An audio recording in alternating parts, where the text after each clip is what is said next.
జోష్ ఏది voice how is the జోష్ జై బాలయ్య ఆడు సార్ జై హౌ ఇస్ ద జోష్ జై బాలయ్య సరిపోయింది గర్ల్స్ హౌ ఇస్ ద జోష్ జోష్ కో యావరేజ్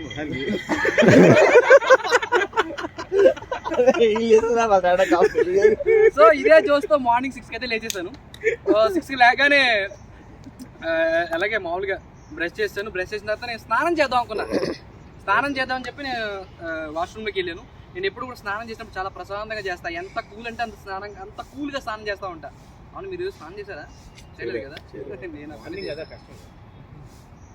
నేను ఒక్కడిని చేసా ఈరోజు స్నానం, మీరు ఎవరు చేయలేదు. సో స్నానం చేస్తూనే ఉన్నా, చాలా ప్రశాంతంగా చేస్తున్నాను. ఆల్మోస్ట్ ఇంకే ఎంతంటే 6 కి లేచిన వాడిని 45 minutes స్నానం చేశా.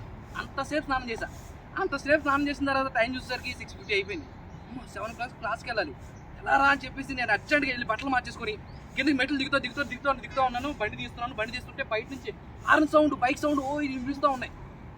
అంటే bike sound, horn sound gate తీసుకుని వెళ్ళి చూసా. మా వాటర్ ట్యాంకర్ రోడ్డు గట్టిగా లారీ పెట్టేసి వీళ్ళందరూ ఆన్ కొడుతూనే ఉన్నారు.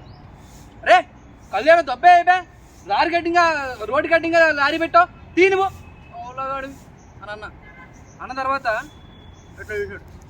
ఏంది ఎట్లా చూస్తున్నావు, తీ లారీ అన్న.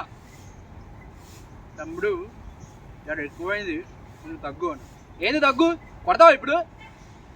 కొట్టను కానీ మీ గల్లీలో వాటర్ వేసేది నేను రేపు కానీ రాలేదనుకో, నీకు ముడ్డు కడుక్కోవడానికి నీళ్ళు ఉండవన్నా.